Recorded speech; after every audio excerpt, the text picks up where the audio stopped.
देश दुनिया की सारी बड़ी खबरें के आगे सामने वो सबसे बड़ी घटनाओं को बताएंगे, जहां पर कांग्रेस पार्टी एक तो नहीं बल्कि 10 देश के राज्यों को मिलाकर बीजेपी की केंद्र सरकार के कानून के खिलाफ सुप्रीम कोर्ट के अंदर याचिका दाखिल करने जा रही है। दोस्तों 3 कांग्रेस पार्टी के राज्यों ने मिलकर चुनौती देने का फैसला लिया है। बताएंगे कौन से मामले को लेकर इकट्ठा हो रहे हैं अलग अलग राज्य दोस्तों, जहां पर केंद्र सरकार के खिलाफ नया मोर्चा खोला जा रहा है और सीधा कानूनी लड़ाई देश के सुप्रीम कोर्ट के अंदर लड़ी जाएगी। दोस्तों इसी के साथ में चलेंगे एक और बड़ी अपडेट, जहां पर राहुल गांधी और प्रियंका गांधी के 2 कार्यक्रम होंगे उत्तराखंड के अंदर। बताएंगे कहां पर होने वाली है रैली और कैसे कांग्रेस पार्टी उत्तराखंड को टारगेट कर रही है। दोस्तों कैसे उत्तराखंड के अंदर सरकार बनाने को लेकर चल रही है मजबूती से कार्रवाई, और राहुल गांधी ने वेमुला एक्ट को लेकर बड़ा बयान दिया है। दोस्तों मुख्यमंत्रियों को आदेश तक जारी कर दिया गया है और एक एक करके चलेंगे आज की सारी बड़ी खबरों की। लेकिन उससे पहले अगर आप भी मानते हैं दोस्तों कि देश के सभी राज्यों को मिलकर अमित शाह और मोदी के द्वारा लाए गए कानून का करना चाहिए प्रचंड तरीके से विरोध, तो इस वीडियो को लाइक करके लाल बटन दबाकर चैनल को सब्सक्राइब करके बेल आइकन दबाकर कमेंट बॉक्स में अपनी राय जरूर लिखकर बताएगा। दोस्तों चलते हैं सबसे पहले सबसे बड़ी ब्रेकिंग न्यूज अपडेट की तरफ, जहां पर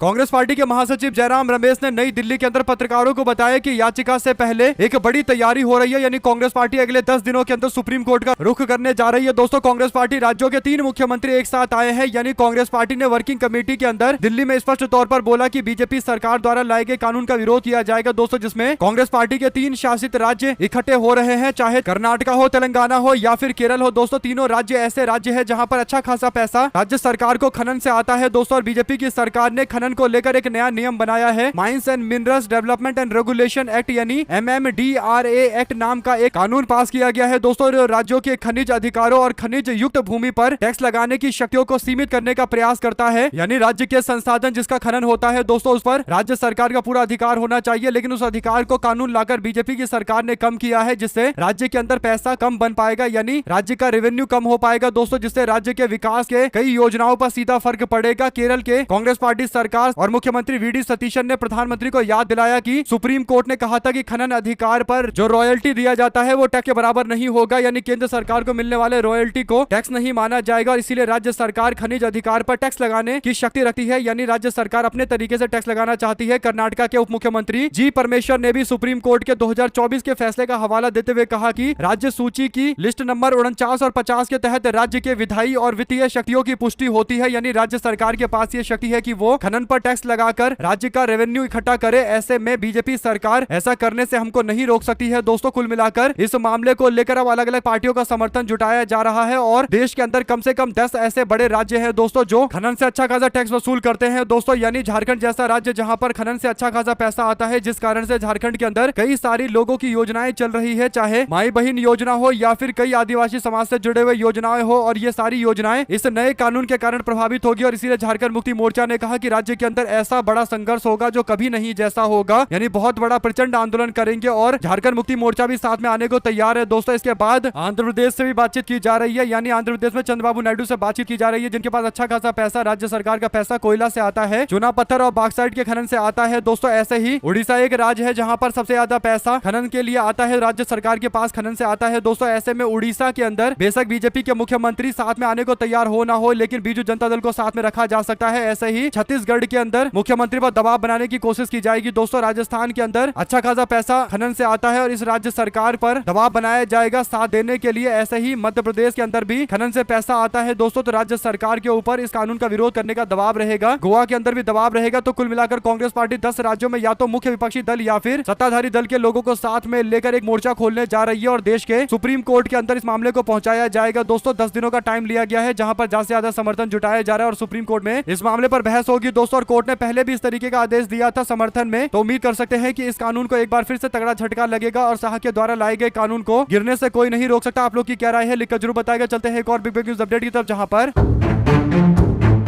2024 के लोकसभा चुनाव में एक कसक जो रह गई वो ये कि इंडिया गठबंधन को अपने दम पर बहुमत नहीं मिला, और इसके पीछे सबसे बड़ा कारण ये था कि कांग्रेस पार्टी को उम्मीद से और बेहतर प्रदर्शन करना चाहिए था, यानी कांग्रेस पार्टी को 100 सीटें मिली थी दोस्तों, जो बढ़कर कम से कम 150, 55, 60 तक होना चाहिए था, जिसे इंडिया गठबंधन की सरकार बन जाती। लेकिन क्योंकि कांग्रेस पार्टी का प्रदर्शन उस तरीके का नहीं था दोस्तों, पार्टी ने फैसला लिया कि इसके पीछे जो कारण है उसका पता लगाया जाएगा, और बाद में पता चलता है कि पार्टी के पास उस तरीके का मजबूत संगठन नहीं है जिसके लिए कांग्रेस पार्टी जानी जाती रही है, यानी Congress party cadre base party यानी बूथ लेवल की पार्टी जानी जाती रही है दोस्तों, जहां पर एक एक बूथ पर कांग्रेस पार्टी के पास दर्जनों कार्यकर्ता मौजूद रहते थे, लेकिन अब धीरे धीरे करके वो खत्म हो गए थे। फिर पार्टी ने 24 के बाद से अपने कार्यकर्ताओं की फौज खड़ा करने का फैसला लिया दोस्तों, और देश में तकरीबन 74% जिला कांग्रेस समितियों का गठन हो गया और ब्लॉक स्तर पर 66% और मंडल स्तर पर 50% समितियां तैयार कर ली गई है। और ये बूथ स्तर पर बूथ लेवल एजेंट 2 की नियुक्ति का करीब 57% काम पूरा हो चुका है। 6.5 लाख से अधिक बूथ लेवल एजेंट नियुक्त किए जा चुके हैं। कांग्रेस पार्टी के लिए इस अभियान का महत्व इसलिए भी ज्यादा है दोस्तों, क्योंकि पार्टी लंबे समय से अपने जमीनी संगठन को मजबूत करने की जरूरत महसूस कर रही है। जिला और प्रदेश स्तर पर नेतृत्व मौजूद होने के बावजूद बूथ पर सक्रिय नेटवर्क की कमी चुनावी तैयारियों की चुनौती बनती जा रही है, और संगठन सृजन अभियान के जरिए पार्टी अब इसी अंतर को भरने की कोशिश कर रही है। और कांग्रेस पार्टी वर्किंग कमेटी की बैठक के दौरान जो आंकड़े दिए गए हैं, इससे पार्टी के कार्यकर्ताओं में संतोष की भावना और ज्यादा बढ़ेगी कि पार्टी अच्छा खासा काम कर रही है और संगठन विस्तार में कोई कमी नहीं छोड़ रही है। इसे आने वाले दिनों के अंदर बीजेपी को बूथ लेवल पर टक्कर दी जाएगी दोस्तों, और जब संगठन वर्सेस संगठन की लड़ाई होगी तब होगा असली मुकाबला। जब एक एक बूथ के लिए कार्यकर्ता संघर्ष करते हुए दिखाई देंगे, तब जाकर नतीजे विपक्ष के समर्थन में एक तरफा आएंगे दोस्तों। आप लोग की क्या राय है लिखकर जरूर बताएगा। चलते हैं एक और बड़ी अपडेट तरफ, जहां पर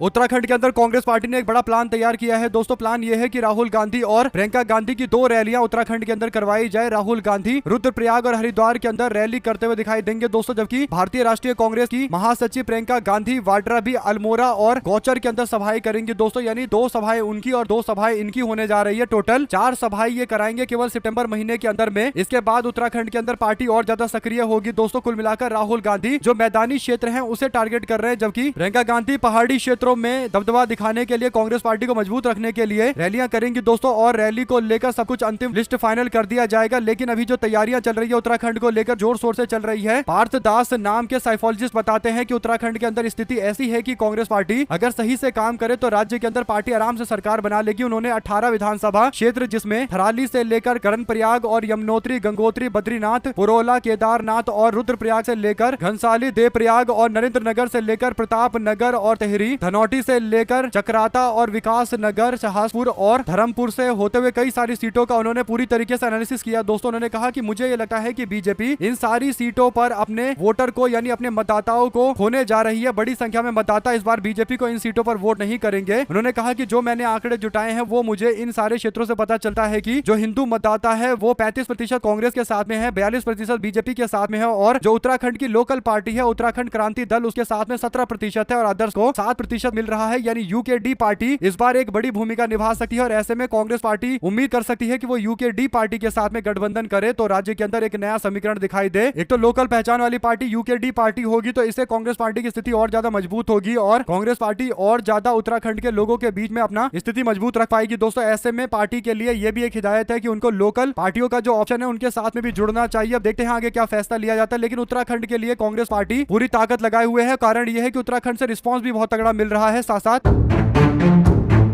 कांग्रेस वर्किंग कमेटी की बैठक में पार्टी के पूर्व अध्यक्ष राहुल गांधी ने कांग्रेस पार्टी शासित राज्यों के मुख्यमंत्री से परीक्षा प्रणाली में सुधार को लेकर एक स्पष्ट रूपरेखा तैयार करके कांग्रेस पार्टी के अध्यक्ष मल्लिकार्जुन खड़गे को सौंपने को कहा दोस्तों। सूत्रों के मुताबिक बैठक में राज्य की परीक्षाओं से जुड़ी अनियमितताओं और छात्रों की समस्या को लेकर विस्तार से चर्चा की गई। राहुल गांधी ने कांग्रेस पार्टी शासित राज्य के अकादमिक कैलेंडर और भर्ती कैलेंडर लागू करने पर जोर दिया। उन्होंने राज्य सरकारों से कहा कि आप ये सुनिश्चित करिए कि एजुकेशन को लेकर, अकादमी को लेकर जो स्थिति है वो स्पष्ट रहे, लोगों को पता रहे, बच्चों को पता रहे कि कब उनके एग्जाम होंगे, कब एडमिशन होगा और किस तरीके से पूरा उनका एकेडमी चलने वाला है, और भर्ती परीक्षा को लेकर भी कि कब पेपर होंगे, कब भर्ती परीक्षा को लेकर नतीजे घोषित किए जाएंगे और कब नियुक्तियां होंगी। ये पूरा एक कैलेंडर तैयार रखिए, इसमें कहीं कोई आगे पीछे नहीं होना चाहिए। वहीं पर राज्य के अंदर रोहित वेमुला एक्ट को भी मजबूती से लागू करने के लिए राहुल गांधी ने कहा, क्योंकि पिछड़े समाज के लोग और खासकर दलित समाज के लोगों के लिए, बच्चों के लिए जो संस्थानों के अंदर एक तरीके से अस्पृश्यता और तमाम तरीके के सामाजिक भेदभाव दिखाई देता है उसको अंत किया जाए। और ये एक बड़ा कारण है कि रोहित वेमुला कानून कांग्रेस पार्टी की सरकार लेकर आई है। कर्नाटक राज्य के अंदर इसे मजबूती के साथ लागू करने के लिए बोला गया है। अलग अलग राज्यों में भी कांग्रेस पार्टी लेकर आई है, तो वो चल रहा है दोस्तों। राहुल गांधी की ओर से इस पर ध्यान देने के लिए कहा जा रहा है। साथ साथ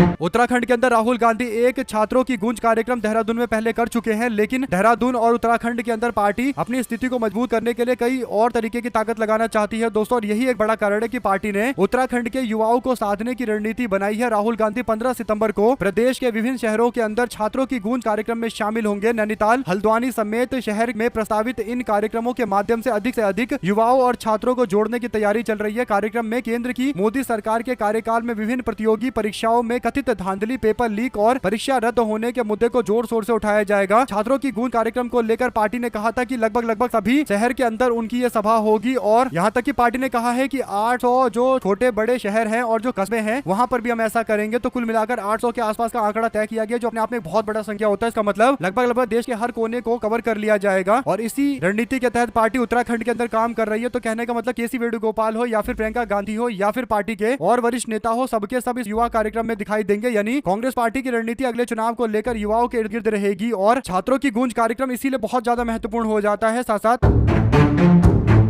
केवल उत्तराखंड ही नहीं दोस्तों, बल्कि मध्य प्रदेश, जहां पर अभी तो चुनाव होने नहीं है, 2028 में चुनाव होने हैं, और कांग्रेस के वरिष्ठ नेता राहुल गांधी मध्य प्रदेश के युवाओं के बीच में संवाद करते हुए दिखाई देंगे। जबलपुर के अंदर सबसे प्रमुखता के साथ उनकी आवाज गूंजेगी। राज्यसभा के सदस्य विवेक तनखा ने महाकौशल क्षेत्र के अंदर युवाओं से केंद्र सरकार के खिलाफ एकजुट होने की अपील की है। पार्टी सूत्रों के मुताबिक उज्जैन और रीवा में राहुल गांधी अलग अलग कार्यक्रम करेंगे दोस्तों, और राज्य स्तरीय युवा संवाद के लिए स्थान अभी तय नहीं हुआ है। जबकि जबलपुर में कार्यक्रम तय होता है तो राहुल गांधी 3 प्रमुख अंचलों को इसे साधेंगे। मालवा, विंध्य और महाकौशल का जो क्षेत्र है उन सबको साथ दिया जाएगा एक जबलपुर के अंदर रैली करके। तो पार्टी उस तरीके से रणनीति बना रही है कि बड़े बड़े जो क्षेत्र है उनका कोई एक कॉमन पॉइंट हो, जहां पर सबको इकट्ठा किया जाए, छात्रों को इकट्ठा किया जाए हर बड़े क्षेत्र से, और वहां पर एक रैली की जाए ताकि ज्यादा से ज्यादा इलाकों को एक साथ साधा जाए। राज्यसभा के सदस्य विवेक तनखा इसकी तैयारी कर रहे हैं महाकौशल क्षेत्र को लेकर। तो एक रणनीति जो क्लियर है दोस्तों वो ये कि युवाओं के बीच में ज्यादा से ज्यादा पहुंच बनाई जाए, और छात्रों की गूंज कार्यक्रम के माध्यम से देश के अंदर ध्वस्त हो चुकी देश की शिक्षा प्रणाली के बारे में विस्तार से चर्चा किया जाए। यानी देश की जो शिक्षा प्रणाली है उसमें नहीं तो सही से शिक्षा दिया जा रहा है, ना ही उस शिक्षा का इस्तेमाल रोजगार के प्राप्ति के लिए हो पा रहा है। तो कहने का मतलब शिक्षा और रोजगार के बीच में जमीन आसमान का अंतर चल रहा है, और यही एक बड़ा कारण है कि कांग्रेस पार्टी देश के शिक्षा व्यवस्था में एक बहुत अमूलचूल परिवर्तन की तरफ देश को आगे बढ़ाना चाहती है दोस्तों। इसीलिए जरूरी है कि अभी के सिस्टम के खिलाफ पूरा माहौल बने, और वैसे भी सबको पता है कि स्थिति कितनी भयावह है कि रोजगार को लेकर तमाम समस्याएं हैं, और शिक्षा व्यवस्था की तो कहने ही क्या है। आप लोग कमेंट बॉक्स में अपनी राय जरूर लिखकर बताएगा। साथ साथ दोस्तों,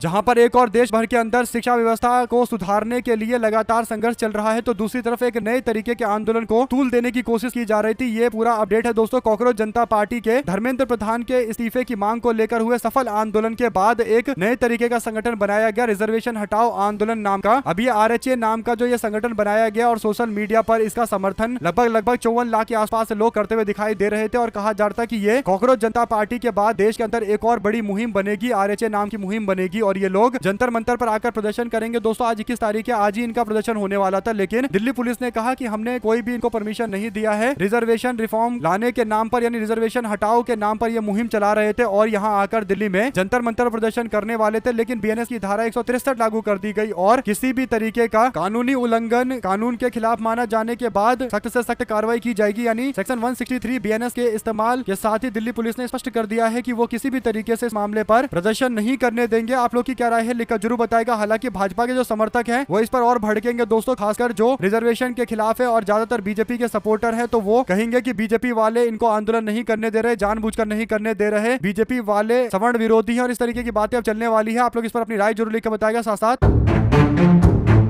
2014 में नरेंद्र मोदी की सरकार बनने के बाद जिस तरीके से JNU को टारगेट किया गया दोस्तों, यानी जवाहरलाल नेहरू यूनिवर्सिटी में आप लोगों को कन्हैया कुमार और उमर खालिद और तमाम छात्रों से जुड़े हुए कई मामले याद होंगे जो 2014 के बाद सामने आते हैं, और लगातार JNU को लेकर कोई ना कोई विवाद देश के अंदर जानबूझकर तैयार किया गया। और अब कोलकाता की एक जादवपुर यूनिवर्सिटी है दोस्तों, क्योंकि राज्य के अंदर 4 मई को बीजेपी की सरकार बनी, और अब ये JNU के तर्ज पर जादवपुर यूनिवर्सिटी यानी कोलकाता की प्रसिद्ध यूनिवर्सिटी को टारगेट करते हुए दिखाई दे रहे हैं। ABVP यानी बीजेपी RSS से जुड़े हुए छात्र संगठन वाम मोर्चा के छात्र संगठनों के बीच में जनरल मीटिंग हुई, और इस मीटिंग के दौरान हिंसा देखने को मिली दोस्तों। हिंसक झड़प हो गई, कई छात्र घायल हुए और कैंपस में तनाव की स्थिति हो गई। पुलिस ने मौके पर पहुंचकर हालात को संभालने की कोशिश की। छात्र संगठनों के मुताबिक विवाद faculty of engineering and technology student union यानी FETSU के जनरल मीटिंग को लेकर शुरू हुआ। दोनों पक्षों के बीच में विवाद बढ़ने के बाद मारपीट हो गई दोस्तों। ABVP ने लेफ्ट संगठनों पर हमला करने का आरोप लगाया, वहीं पर वाम संगठनों ने ABVP एबीवीपी पर बाहरी लोगों को बुलाने और तोड़फोड़ करने के आरोप लगाए। घटना के कुछ वीडियो भी वायरल हुए। इसमें एक ग्रुप नारे लगाते हुए बंद कमरे और दूसरे जगह में घुसने की कोशिश करते हुए दिखाई दे रहे हैं। आरएसएस से जुड़े हुए एबीवीपी ने आरोप लगाया कि वामपंथी छात्र संगठनों की आम बैठक की आड़ में सुनियोजित हमला किया गया। एबीवीपी का कहना है कि घटना में कई लोगों के खिलाफ एफआईआर दर्ज की गई है। वहीं पर वाम मोर्चा के संगठनों ने कहा कि एबीवीपी पर आरोप लगाया गया कि ये बाहर से लोगों को कैंपस के अंदर लेकर आए थे और तोड़फोड़ करने के आरोप लगाए गए। दोस्तों, और फिलोसफी के छात्र और रिवोल्यूशनरी स्टूडेंट फ्रंट आरएसएफ के सदस्य अभिनव दास ने बताया कि एबीवीपी समेत कई बाहरी लोग बैठक में पहुंचे थे। तो कुल मिलाकर एबीवीपी पर जो आरोप हमेशा से लगते आए हैं कि बाहर से लोगों को बुलाकर कैंपस में बुलाकर मारपीट किया जाता है, बवाल खड़ा किया जाता है, उसी तरीके का ये आरोप फिर से जादवपुर यूनिवर्सिटी के अंदर लग रहा है। जबकि एबीवीपी वाले लेफ्ट पार्टी पर एग्रेसिव होने का आरोप लगा रहे। तो इस तरीके से आरोप वगैरह चल रहा है। दोस्तों, जादवपुर यूनिवर्सिटी के अंदर अशांति जानबूझकर फैलाई जा रही है और आने वाले दिनों के अंदर और भी किया जाएगा, क्योंकि सबको पता है कि सरकार बदलने के बाद अब ये जादवपुर यूनिवर्सिटी में प्रोजेक्ट जादवपुर चला रहे होंगे, जिसमें जादवपुर यूनिवर्सिटी को बदनाम करने, मारपीट करने और इस तरीके का बवाल करने की एक पूरी कोशिश की जा रही होगी। आप लोग कमेंट बॉक्स में अपनी राय जरूर लिखकर बताइएगा। अगर आप भी मानते हैं कि कहीं ना कहीं जेएनयू वाला मॉडल यहाँ लागू करने की कोशिश की जा रही है तो लिखकर जरूर बताएगा। साथ साथ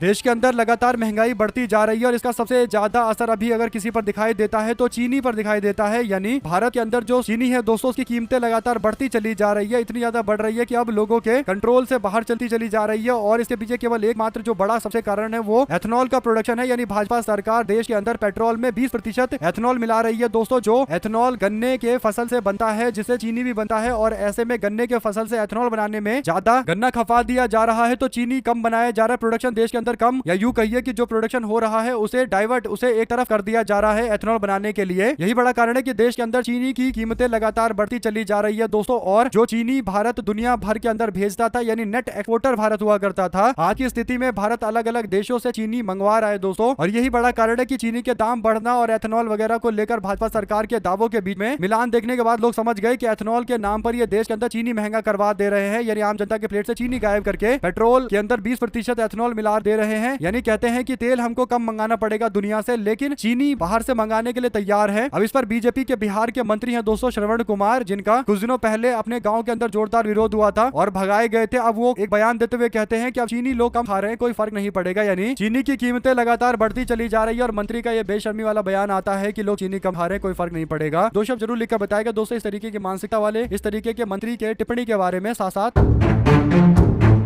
पंजाब के अंदर कांग्रेस पार्टी की गुटबाजी रोकने का केवल एक ही तरीका है। तरीका यह है कि राहुल गांधी खुद मोर्चा संभाले और उसी पर कांग्रेस पार्टी काम कर रही है। कांग्रेस के पंजाब प्रभारी भूपेश बघेल ने कहा कि पार्टी राज्य के अंदर कोई बड़ा बदलाव नहीं करेगी, पार्टी अपने सेम फॉर्मूले के साथ आगे बढ़ेगी। यानी राज्य के अंदर अमरिंदर सिंह राजा वड़िंग प्रदेश अध्यक्ष होंगे, जबकि चुनाव समिति की जिम्मेदारी चन्नी को दिया गया था, चरणजीत सिंह चन्नी को, और उन्हीं को जिम्मेदारी दी जाएगी। इसके साथ ही प्रताप सिंह बाजवा और रंधावा की जो भूमिका है वो वही बनी रहेगी, कोई बड़ा बदलाव नहीं किया जाएगा। और पार्टी ने स्पष्ट करते हुए कहा कि राज्य के अंदर अब राहुल गांधी पार्टी का नेतृत्व संभालेंगे और बस यात्रा निकालेंगे। राहुल गांधी की बस यात्रा पंजाब के अंदर दरबार साहब में मत्था टेकने के बाद शुरू होगा। पंजाब कांग्रेस के सभी नेताओं के साथ वो बस में बैठकर यात्रा करेंगे। सूत्रों के मुताबिक राहुल गांधी की बस यात्रा अमृतसर से शुरू होकर हुसैनी वाला तक 135 किलोमीटर तक जाएगी दोस्तों। राहुल गांधी बस यात्रा के पहले चरण में 25 से 30 विधानसभा को कवर करेंगे। और क्योंकि बस यात्रा राहुल गांधी कर रहे हैं, इसका मतलब सारे जो वरिष्ठ नेता हैं उन सबको बस में बिठाया जाएगा, राहुल गांधी लीड करेंगे और इस दौरान बस में सबको बताया जाएगा कि कैसे एकजुट होकर काम करना है और एक तरीके से एग्जाम्पल सेट किया जाएगा। और ये जरूरी भी है क्योंकि राज्य के अंदर नेताओं में गुटबाजी देखने को मिल रही है। किसी को लग रहा है कि उनको अध्यक्ष पोस्ट मिल जाएगा, किसी को लग रहा है कि उनको राज्य में चुनाव समिति का अध्यक्ष बनने का मौका मिल जाएगा। और तमाम तरीके के अलग अलग तरीके के इनके दावे हैं दोस्तों इन नेताओं के। इनको लगता है कि पंजाब में कांग्रेस पार्टी राहुल गांधी या फिर मल्लिकार्जुन खड़गे के कहने पर नहीं बल्कि इनके कहने पर चलेगी। और इन सबका भ्रम तोड़ने के लिए राहुल गांधी खुद मैदान में कूद रहे हैं। बस यात्रा निकालेंगे तो एक तरीके से मैसेज क्लियर जाएगा कि नेतृत्व राहुल गांधी का है, आप सब लोग कार्यकर्ता है, कार्यकर्ता की तरह काम करिए, राज्य में पार्टी की सरकार बनाइए, तब जाकर भविष्य तय किया जाएगा। और इसीलिए मैसेज एकदम क्लियर है, राहुल गांधी बस यात्रा करेंगे, बस का मतलब लीडरशिप दिखाएंगे, चेहरा राहुल गांधी का होगा, एकजुटता राहुल गांधी के नाम पर होगी। बाकी आगे भविष्य में तय किया जाएगा सरकार के बाद किसको मुख्यमंत्री बनाया जाता है। तो ये बात एकदम भूपेश बघेल भी स्पष्ट कर रहे हैं। साथ साथ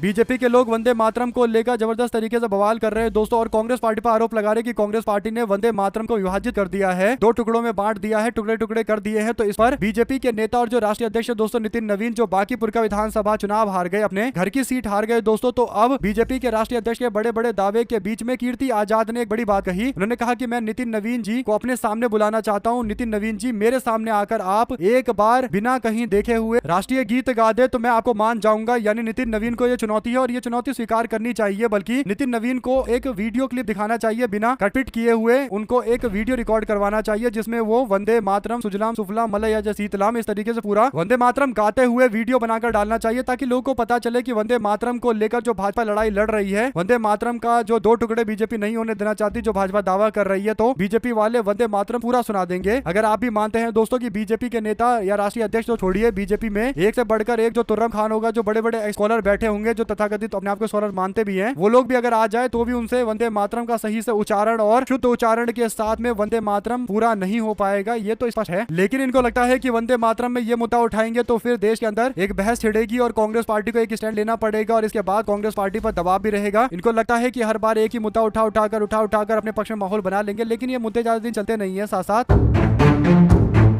बीजेपी बहुत होशियार है, उनके सब रास्ते बंद कर दिए। पत्रकार कहते हैं कि सर, यानी अखिलेश यादव से, कि सर ओपी राजभर जी कह रहे हैं कि रात में आप सीएम से मिलने जाते हैं। अखिलेश यादव ने कहा कि ओपी जोड़ देते हुए, तो सब समझ गए क्या बोलना चाहते हैं दोस्तों, हंसने लगे। इस पर पत्रकार आगे कहते हैं कि ट्वीट बहुत करते हैं। अखिलेश यादव ने कहा कि पी करते हैं। पत्रकार ने कहा कि सर ट्वीट बहुत करते हैं आपको लेकर। अखिलेश यादव ने कहा कि वो नहीं करते, बीजेपी ने उनसे इतने ट्वीट करवा दिए हैं कि अब वो किसी दल में जाने लायक भी नहीं है। बीजेपी उनको 3 सीटें देगी, 3 से ज्यादा दे दे तो हम और आप फिर मिलेंगे, यानी ओपी राजभर को 3 सीटें ही मिलेंगी। तो अखिलेश यादव सबसे ज्यादा जो तंज कसते हैं दोस्तों भाजपा के सहयोगियों के ऊपर, वो सीटों की संख्या को लेकर करते हैं, क्योंकि उनको पता है कि सीट बीजेपी देगी नहीं। और ये लोग अखिलेश यादव को छोड़कर इसलिए गए थे और बोल रहे थे कि हमें तो बीजेपी सम्मान दे रही है, ये वो उल्टी बातें कर रहे थे। लेकिन सबको पता है कि सीट वगैरह बीजेपी से मिलेगा नहीं, लेकिन क्योंकि भाजपा के साथ रहना है, आईटी सीबीआई के छापे नहीं पड़वाने, तो फिर अखिलेश यादव तंज भी कस रहे हैं। ऐसे में अगर आप लोग को एक खबर अच्छी लगी हो तो इस वीडियो को लाइक करके, लाल बटन दबाकर, चैनल को सब्सक्राइब करके, बेल आइकन दबाकर कमेंट बॉक्स में अपनी राय जो लिखता है बहुत बहुत धन्यवाद।